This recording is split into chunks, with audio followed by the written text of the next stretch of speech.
안녕하세요. 저는 아들 둘과 딸 하나를 둔 40대 아버지이자 사랑하는 아내를 둔 남편입니다. 일단 제 아내는 나이가 10살 넘게 어리다고 볼 정도로 동안에다가 피부 관리는 물론 운동도 꾸준히 해서 누가 봐도 예쁘다고 할 정도로 참한 여자입니다. 우리 집은 평화롭고 화목한 집이며 부부 사이도 좋습니다. 또한 커피숍 3곳을 운영하고 있기에 경제적으로는 어려움이 없습니다. 그러나 2년 전 평화롭던 우리 집에 청천벽력 같은 사건이 벌어졌습니다. 그건 바로 아내가 신내림을 받게 되었던 거죠. 신내림을 받기 전에는 여러 사소한 사고들이 있었습니다. 막내가 아파트 내에서 인라인 스케이트를 타다가 차와 부딪히는 사고라든지 저 자신이 고속도로에서 운전을 하던 중 3중 추돌 사고를 당하는 등의 누구나라도 일어날 법한 그런 사건이 발생했었습니다. 또한 아파트 윗집에서는 물이 샌 적이 있어 집 천장을 수리하는 일도 있었던 거죠. 이는 흔한 사건은 아니었지만 살면서 언제든 일어날 수 있는 사건들이었습니다. 그런데 아내와 장모님은 이 모든 일이 아내가 신내림을 받지 않아서 발생한 것이라고 주장하더라고요. 처음에는 믿기 어려운 말에 대해 의심을 했지만 크고 작은 불운한 일들이 계속해서 일어나자 아내와 장모님이 불안한 마음에 점을 보러 다니고 있습니다. 예전에는 아내에게 동자신이 와서 누름굿을 한 적이 있었는데 그때는 이미 지나간 일이어서 별 다른 신경을 쓰지 않았습니다. 그러나 이번에는 무당을 찾아간 아내와 장모님이 들은 얘기에는 소름이 끼쳤습니다. 무당은 아내의 사주가 신내림을 받아야 하는 사주라고 말했습니다. 아내의 사주에는 원진살, 상문살, 형살, 백호살 등 흉한 부분이 많아 영매를 해야 하는 사주로 판단했다고 합니다. 또한 아내의 사주에는 여자 형제의 영혼이 깃든다는 축토와 6대조부 영혼이 깃든다는 경금이 있는데 이런 경우는 본인이 무병이 생겨 흉한 일을 겪을 수도 있고 본인이 흉한 일을 겪지 않으면 다른 가족에게 영향을 미쳐 다른 가족이 다치거나 죽어나간다고 했습니다. 무당은 신내림을 받아야 하는 사주를 가진 사람이 신내림을 받지 않는다면 신을 부정하고 노하게 만드는 일이라며 그로 인해 좋은 신이 악하게 변해 주변 사람을 치고 다닌다고 설명했습니다. 따라서 신내림을 받을 때까지 불운한 상황을 계속 당하게 되고 사람이 죽어나가는 것이라고 말했습니다. 우리가 몇 개월 사이에 이런 사고를 겪은 것도 다 이런 이유 때문이라며 끝까지 신내림을 받지 않고 버티면 이것은 단지 시작에 불과하며 앞으로 다가올 큰 일을 감당할 수 없을 것이라고 강조했습니다. 그러나 신을 받아들이고 인정하면 현재의 가정이 깨지지 않고 신을 모시며 일상생활이 계속 가능하다고 말했습니다. 그렇지 않으면 앞으로 무슨 일이 일어날지는 아무도 모른다고요. 처음에는 말도 안 되는 소리라고 했지만 듣고 보니 마음이 흔들렸습니다. 그리고 무엇보다 나중에 안 좋은 일이 계속 닥친다면 지금 이 얘기를 듣고 그냥 웃으면서 제 자신이 너무나 원망스러울 것 같았습니다. 말도 안 되는 미신이다. 그럴 리가 없다. 사람 앞 일은 자기 하기 나름이다. 수도 없이 생각했지만 문득 아무리 노력해도 풀리지 않았던 일들이 떠오르면서 어쩌면 그게 운명이고 그들이 말하는 사주팔자일지도 모른다는 생각이 들더군요. 제가 선뜻 결정을 내리지 못하자 장모님이 그러시더군요. 무당 말 무시해서는 안 된다고요. 아무리 그 사람들 말이 믿어지지 않아도 그 사람들은 접신한 사람들이라고 영적인 존재를 부정할 수도 없는 일이라고 했습니다. 쉬운 선택은 아니겠지만 결국 한 번은 거쳐가야 할 일 아니겠냐고요. 신내림을 받고 산속으로 들어가서 무당이 되려는 것도 아니고 가정 깨지지 않고 일상적인 생활이 가능하다고 하니 한 번만 믿고 내린 곳을 받아보자고 했습니다. 물이 엎질러진 후에는 후회해도 소용없는 일이라고요. 들어보니 장모님 말씀도 완전하게 틀린 말씀은 아니다 싶었습니다. 그게 사실이든 아니든 일단은 안 좋은 일이 생길 수 있다니 그건 맞고 보자 싶었지요. 그래서 저는 신내림은 어떻게 하면 되는지 비용은 얼마나 드는지 알아보기 위해서 아내와 함께 직접 신내림을 해준다는 무당을 찾아갔습니다. 생각했던 것과는 달리 무당은 남자더군요. 장모님과 아내한테 얘기 들었다고 어떻게 신내림을 하면 되는지 물었죠. 그랬더니 그 남자 무당이 말하길 신내림은 아주 신중하고 조심스러운 거야.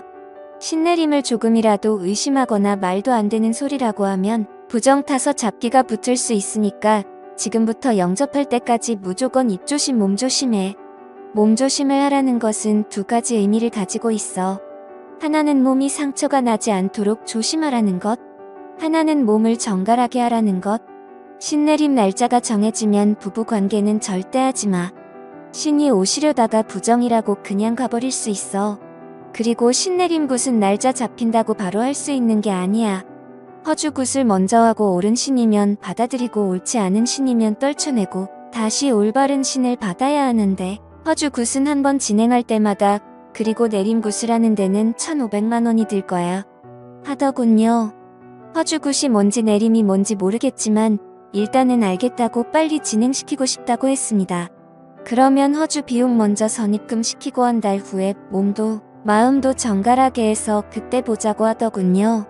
저는 무당이 하라는 대로 돈을 입금시킨 후 한 달 동안 부부관계도 하지 않고 신내림하는 날짜만 기다렸습니다. 빨리 끝나고 일상으로 돌아가고 싶었습니다. 그렇게 한 달 후 허주 굿이라는 걸 시작했습니다. 허주 굿은 비공개로 진행되며 기도를 하고 싶으면 건물 밖에서 기도를 드리고 절대 안으로는 들어오지 말라고 하더군요. 사람들이 들락거리면 신들이 편하게 출입하지 못한다고요. 저는 알겠다고 하고 차에서 기다렸고 장모님은 그 땅 바로 앞에서 돗자리를 깔고 기도를 올렸습니다. 아내는 평상복이 아닌 하얀 한복 같은 것으로 갈아입고 허주 굿을 하러 들어갔는데 3시간이 걸려도 안에서 나올 생각은 않는 겁니다. 그래서 장모님한테 가서 왜 이렇게 안 나오냐고 원래 이렇게 오래 걸리는 거냐고 했죠. 그랬더니 그때 상황에 따라 다르지 않겠냐며 아무래도 일이 잘 안 풀리는 것 같다고 장모님은 더 열심히 기도를 올리셨습니다. 저는 도대체 저 안에서 무슨 일이 일어나는지 궁금했습니다. 어떤 때는 방울 소리 같은 것이 요란하게 났다가 어떤 때는 주문을 외우는 듯한 소리가 들렸다가 또 갑자기 조용해지기도 하길래 그 안에 한번 들여다보려고 하다가 관뒀습니다. 혹시나 저 때문에 부정 탔다고 할까 봐서요. 저는 굿이 끝나기만을 기다리며 차에 앉아 있었죠. 그렇게 굿을 시작한 지 5시간쯤 지났을까? 아내가 기진맥진한 듯 나오더군요. 그런데 그 무당이 아내한테 물을 뿌렸는지 아내가 물에 들어간 것인지 온몸이 흠뻑 젖어 있었고 아내 몸매는 보기 민망할 정도로 겉으로 드러나 있었습니다. 저는 아내가 그러고 있는 게 민망해서 왜 이렇게 옷이 젖어 있냐고 했더니 신이 잘 오지 않는다면서 그 무당이 계속 물을 뿌렸다고 하더군요. 그 또 참 별나게 한다 싶었습니다. 저는 일단 아내 보고 차에 들어가 있으라고 말하며 차로 보내고 그 남자 무당을 만나러 갔습니다. 어떻게 됐냐고 물었죠. 잘 끝났냐고요. 그랬더니 이 남자 무당이 혹시 오기 전에 부정 타는 짓 했냐고 묻더라고요. 저는 그런 적 없다고 말하자 오늘은 좋은 신이 오시지 않았다고 하더군요.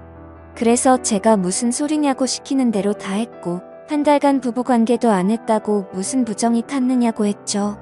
그랬더니 그런 마음에서 부정이 탄 모양이라고 신을 부르는 나를 믿고 신이 오실 때까지 기다려야 되는데 아무래도 신이 오시지 않을 거라는 의심을 한 것 같다면서 허주 굿을 한 번 더 해야겠다고 하는 겁니다. 그러면 다시 비용을 800만 원 내야 하냐고 따지듯이 물었더니 선심 쓰듯이 원래는 800만 원인데 어느 정도 진행이 되었으니 500에 해주겠다고 하더군요. 다른 방안이 없다 보니 일단 저는 알겠다고 하고 아내를 데리고 집으로 왔습니다. 집에 도착해서 아내에게 물었죠. 도대체 안에서 무슨 일이 있었냐고. 제대로 한 건 맞냐고 했더니 아내는 무당이 했던 말대로 신을 불러내는 허주 굿이라는 것을 했다고 했습니다. 맨 처음에는 무당이 방울과 부채를 막 흔들면서 주문을 외우더라고 하더군요. 그러더니 그 제자리에서 막 뛰면서 아내한테도 같이 뛰라고 했다더군요. 아내도 무당이 시키는 대로 막 뛰었는데 아무리 뛰어도 그만 뛰란 말을 안 해서 뛰다가 힘이 들어서 뛰는 것을 멈추고 숨을 헥헥거리며 있었습니다. 그랬더니 무당이 오셨느냐고 묻더랍니다. 그래서 그냥 힘이 들어서 잠깐 숨 고르고 있는 거라고 했더니 더 뛰라고 했다더군요. 그래서 다시 뛰기 시작했는데 이번에도 한참을 뛰었는데 그만 뛰라는 말을 안 해서 또 뛰는 것을 멈추고 쪼그리고 앉아서 있었더니 느낌이 왔냐고 오셨냐고 또 묻더랍니다. 그래서 힘들어서 도저히 안 되겠다고 체력 딸려서 앉아있는 거라고 했더니 신받을 사람이 체력이 그렇게 약해서 어떻게 하냐고 어디서 물을 버와서 손으로 막 물을 뿌리더랍니다. 신을 맞이하려면 온몸으로 맞이해야 하는데 이렇게 몸이 젖어 있으면 아무래도 오시기 편할 거라고 하더랍니다.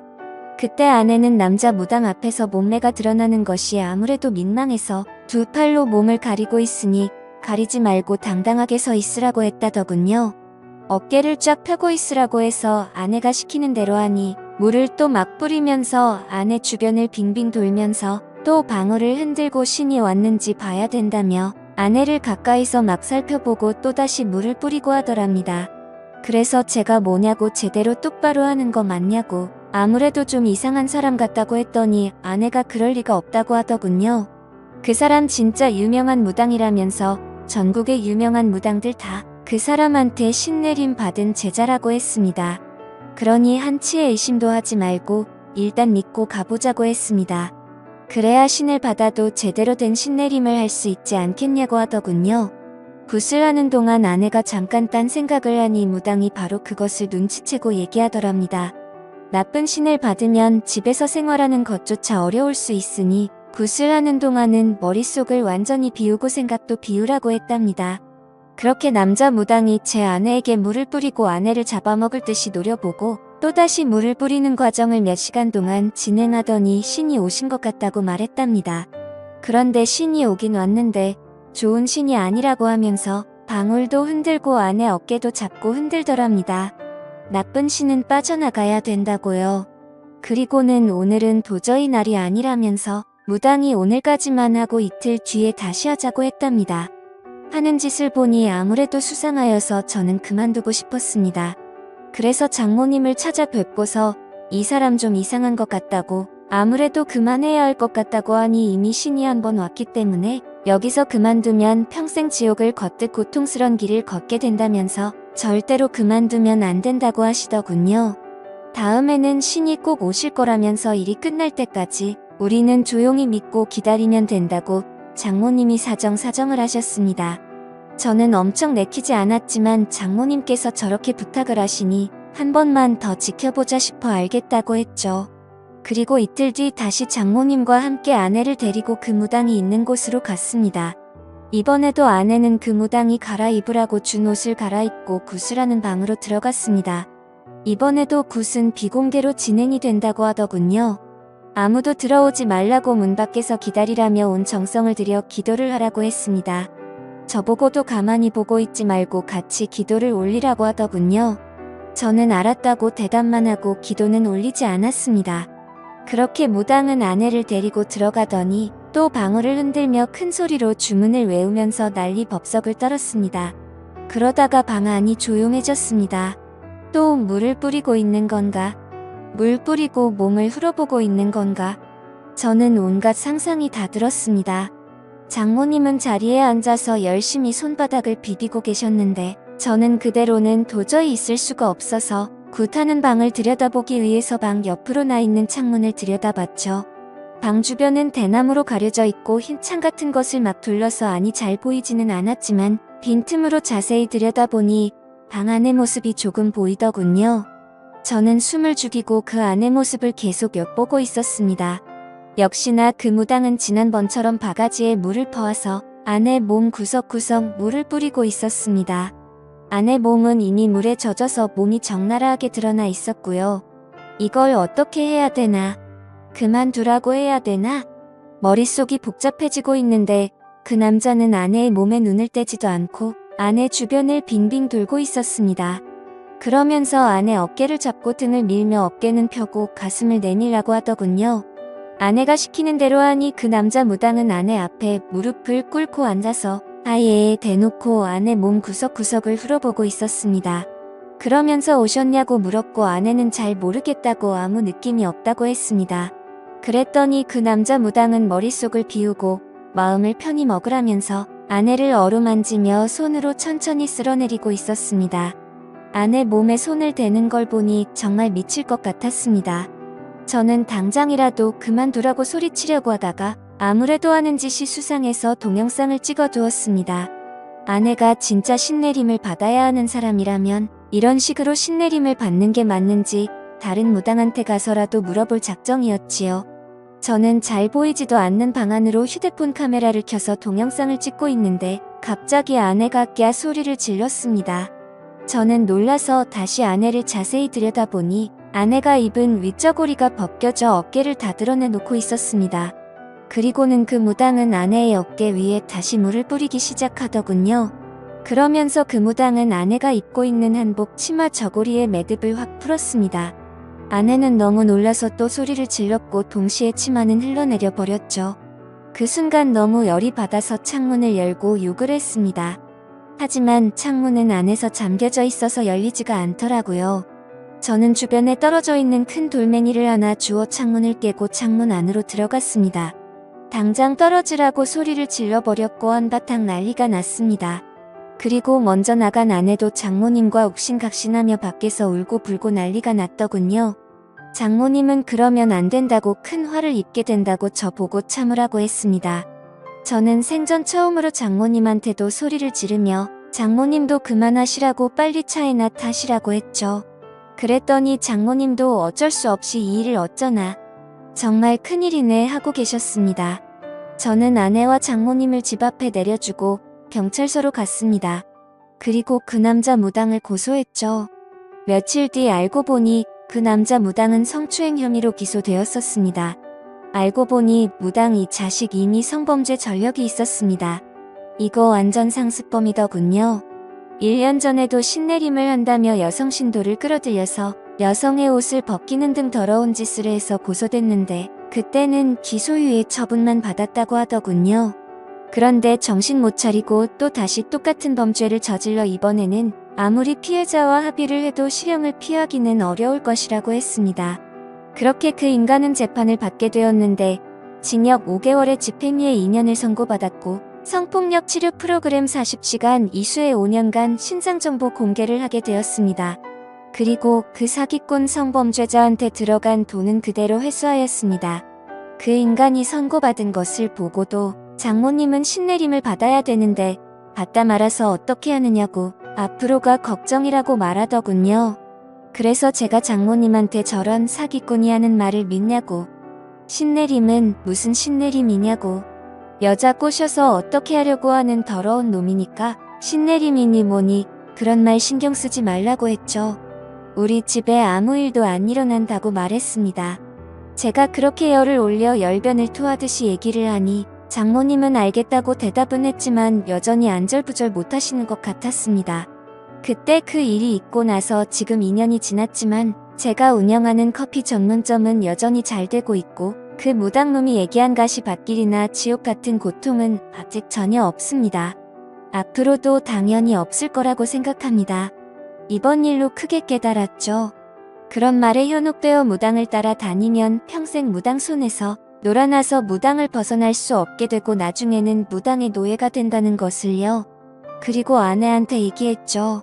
앞으로 절대 장모님 말 듣고 무당 집 같은 데 따라다니지 말고 정 믿음이 필요하면 다른 종교를 가지라고 했습니다. 그런데 가서 너무 맹신하다 보면 당신 정신까지 망가진다고요. 그랬더니 아내도 그렇게 하겠다고 하더군요. 평온했던 가정의 무당 말만 믿고 신내림을 받았다가 정말 큰일 날 뻔했던 일이 이 정도로 끝나서 얼마나 다행인지 모르겠습니다. 앞으로는 그런 말에 현혹되지 않고 현실에 충실하며 살아가려고요. 제 사연을 읽어주셔서 감사합니다.